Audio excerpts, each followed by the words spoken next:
Well, on release night, I actually broke my arm, you guys know. I played the sympathy card, I showed you all the extra, you know how fucking bad it is. So I've not really had a proper chance to celebrate yet. There'll definitely be a time for that at the end of the year, but I've already said it a million times, but I just want to say one last thank you, honestly. At this stage, I shouldn't be surprised, I shouldn't be shocked, but I really was, I didn't see it coming. So I just want to say thank you, thank you, thank you. I couldn't fucking do it. Thank you, Louis! Everyone here spent a bit of time with the album now, had it on repeat, I'm guessing. Get their favourite tracks. How about you, Louis? What tracks are sticking out to you now? It's been changing for me actually, and I feel like I've already listened to this album more than I listened to Wolves, to be honest, already. There's something about Saturdays for me. It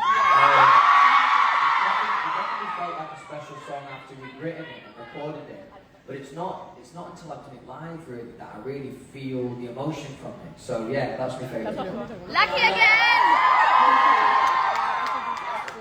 The album to me, obviously having a few listens to it, was kind of just about important places and people, you know, it's about Doncaster, isn't it? How much love you've got for the place, the connection to your amazing fans. There's a song you wrote for Bessie May. What would you say is the thing with the record? Obviously we're kind of, you know, making our own kind of interpretations from it, but what would you say it is? I think as a lyricist, I always kind of focus on, you know, relatable human stories really. And also, there's a lot of, and this is not always deliberate, it seems to just happen, there's a lot of kind of nostalgia in the lyric, which is why, you know, places like Doncaster, my home, kind of creep into the lyric. But it's massively important, you know, I've said before, Doncaster is such a big part of who I am, so it was important that, you know, that you felt that across the record. Yeah, absolutely, it feels proper northern in a very good way. I like it a lot.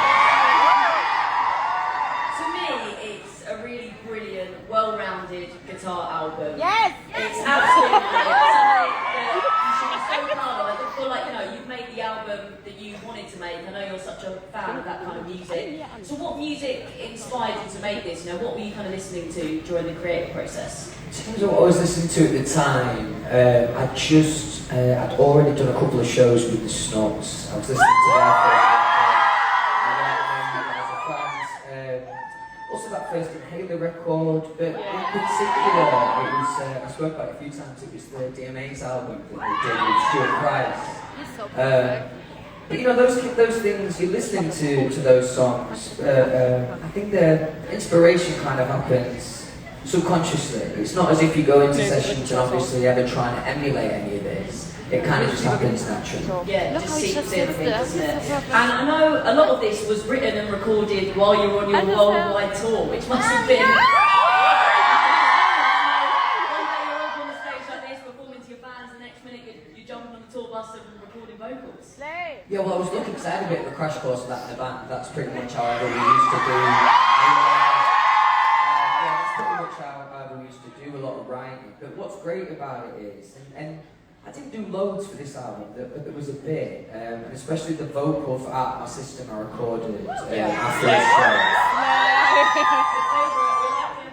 show. It gives you a real opportunity to kind of capture that live energy, you know, because that is the life that we live in. So, and especially with this record, that was really important for me, that, you know,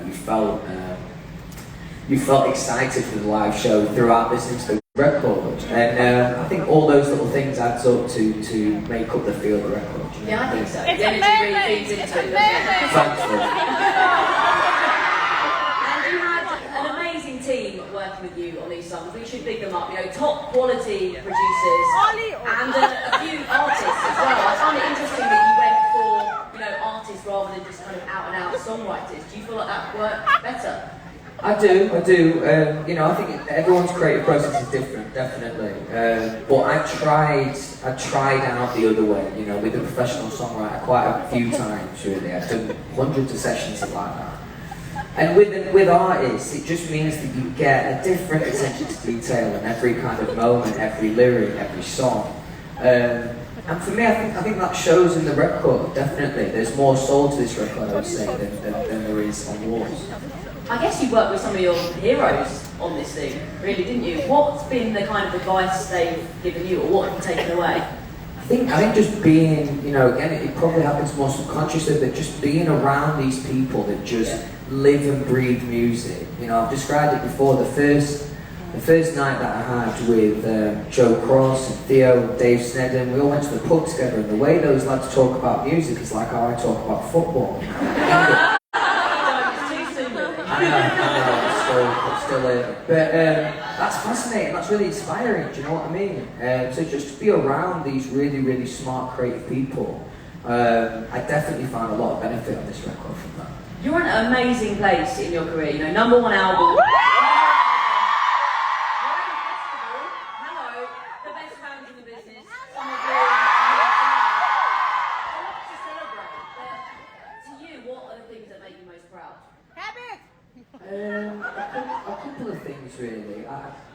Looking back on the tour that we had this year, you know, I was waiting for it for such a long time. And actually when I reflect on that, every single show, every single moment, I just enjoyed it so much that definitely makes me really proud. But also, I know he's gonna like this, but also the relationship that I've got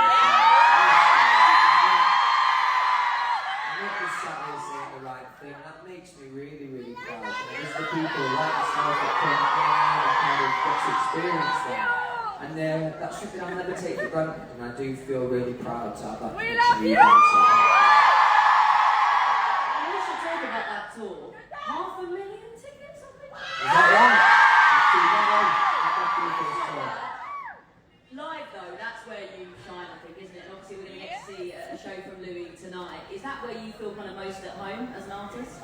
It is really. I think it's the time of the job that's most literal. You know, you sing the songs and you get a very obvious reaction for that. Sometimes what can kind of be irritating about the music industry, there's a lot of mistakes, a lot of wondering, you know. But what's great about the live gigs is it's, as I said, it's a very obvious reaction to what you're doing.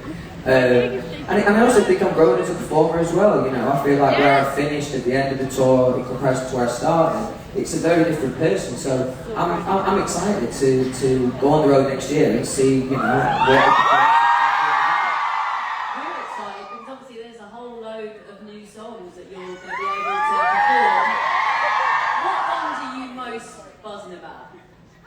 Well, I've not tried everything yet. I've tried about half the set, but every single time I sing Silver Tongues, especially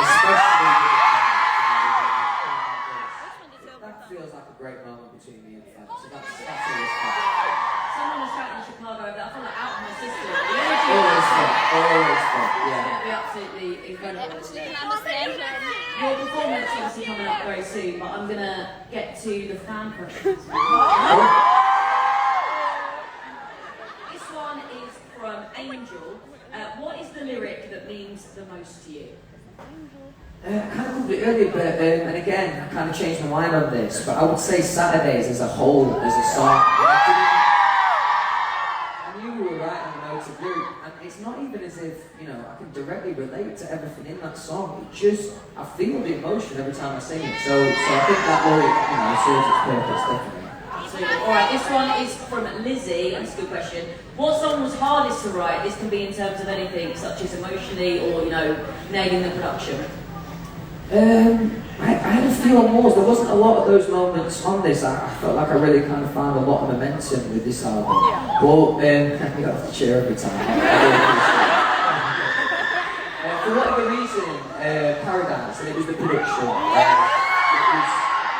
was just a little bit on the cheesy side at first. So I think we had like 5, 6, 7 different versions. Not a very interesting answer, but that's all I've got. That's interesting though, to me, you were just really in the groove making this album. You clearly just knew what you were set out to make. It made the whole process so much more rewarding and actually fun to do, because there was an element of walls, because it was written over a long period of time. It was stop-start, I didn't really feel like I had that momentum. Whereas with this album, I think it shows again, you know, that's that each song kind of serves its own purpose, and you kind of have this identity that sits through the middle. And it's hard to really find that identity without true momentum when you write it. What was the first song that you wrote for this album? I think off the top of my head, my memory is shit by the way. But I think off the top of my head, I think it was Bigger Than Me. I think it was Bigger Than Me, which was telling me. I mean, you guys probably know better than me at this point. Yeah, I think it was Bigger Than Me, which was a great moment to kind of start the record, especially because it's got that big chorus, kind of filled me with confidence with writing the rest of the album. Yeah, kind of start the whole thing. This is a question from Danny. How does it feel when you see older fans at your shows still coming out to support you?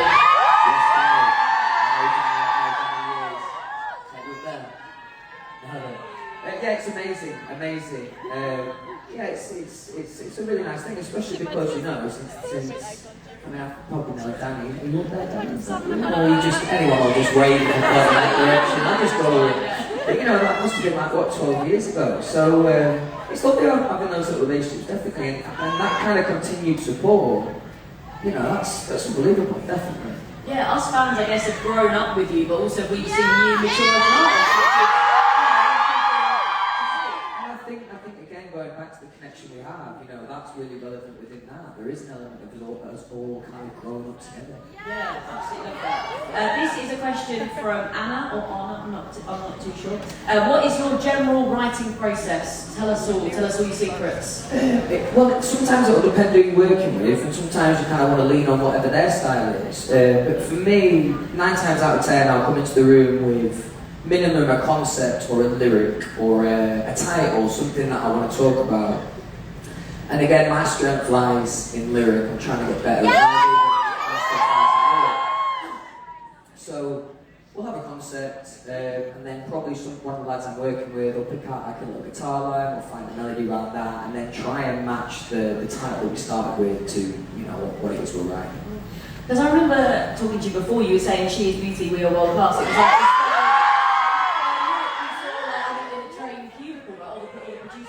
yeah, it was Dave who we were writing with. Yeah, it was a train. Yeah, we took the train down to London or wherever we were at the time, and yeah, it was written on there. Train. Somewhere on the train. Anyway, which it was quite a poetic title to be on like an English train, so it felt like, you know, it was kind of appropriate just to title the song and see what happens. Yeah. And that song in particular, it was kind of a shot from the hip really. Once we had that title. It wasn't as if we kind of set out to write this kind of dance tune. It kind of just had its own course, really. Yeah, it shows you can get inspired by anything, doesn't it, really? This question from Hannah, we've kind of covered it. What is your favourite track to perform live on the album? If it isn't Silver Tongues, it probably is I love doing that every single time. I've already done it last night, look forward to doing it today. So between those two, but it's bound to change. This one from Robin. How and why do you keep your ticket prices so cheap?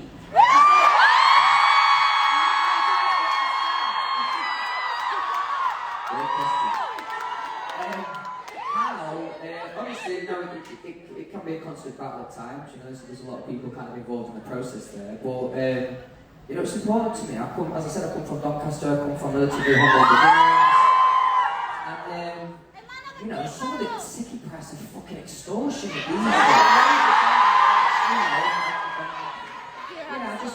I like to be able to try and do my bit. I'm always very conscious of that. Question up next. How do you know when a song is done? I imagine that's a tricky one sometimes, because you could be there for hours, days.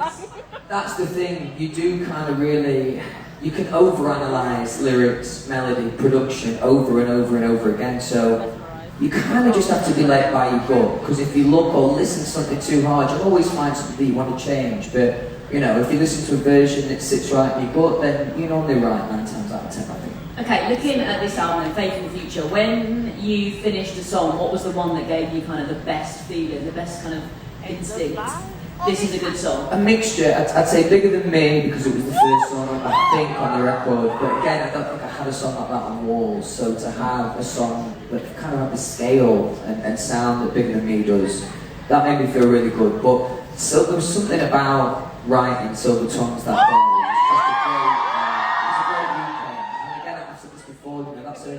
That's a song that I can imagine on an album I would have bought growing up or a playlist I listen to now, and again that makes me feel really proud. Yeah, I love that for you. This one is from Elise. How do you choose the order of your songs on the album?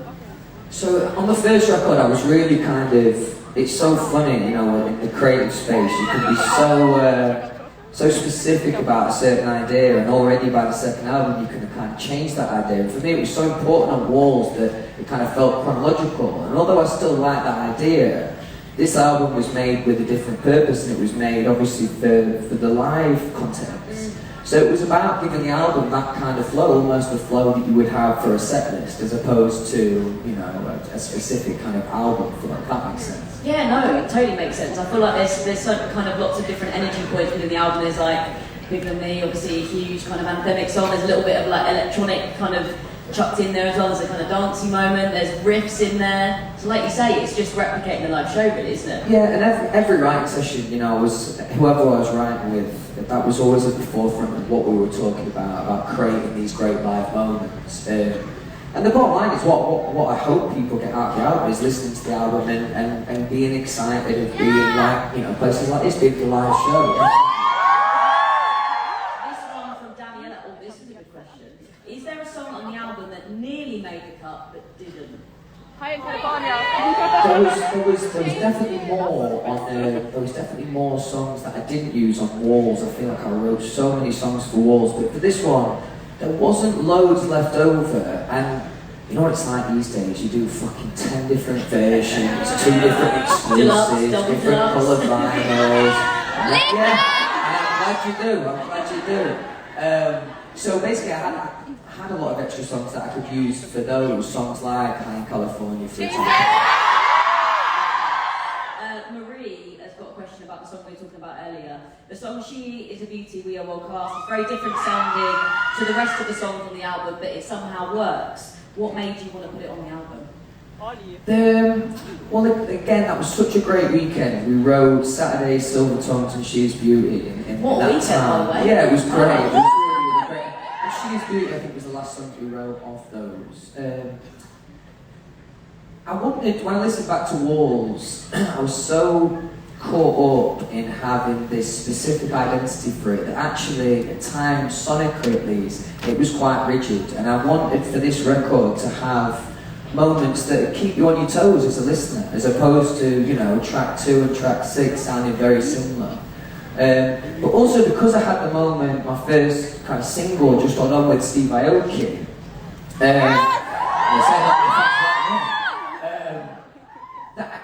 kind of had a point to prove, because that was me doing what I thought I should do, playing for radio. Whereas this was something in a similar space, but kind of came from a slightly more interesting angle, I think. That's probably why you've made such a great album, though. You're not thinking, is radio going to pick up on this? What am I Well, they didn't. They didn't.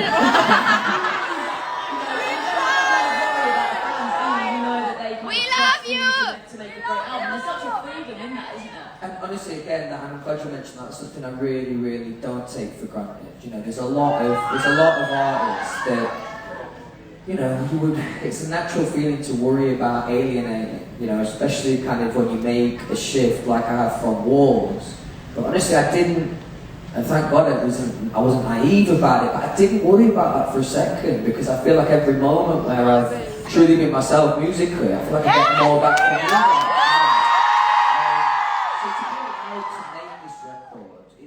I wouldn't be able to do it out yet, and I'm not just saying the right thing.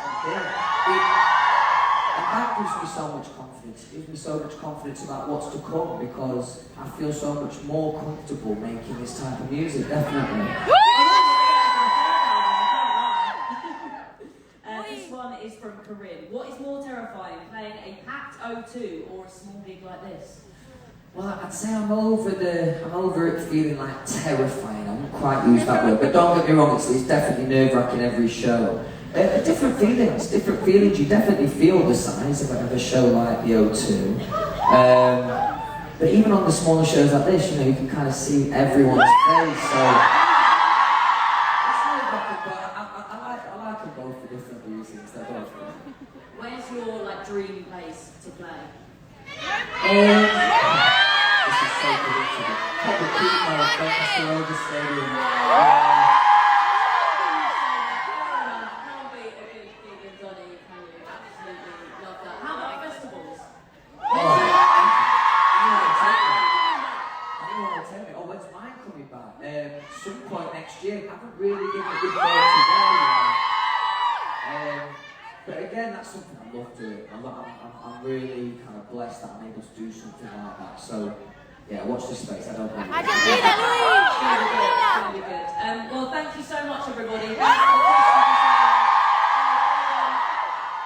so much to Louis. I'm going to let Louis go and get ready, and then cheers. Cheers.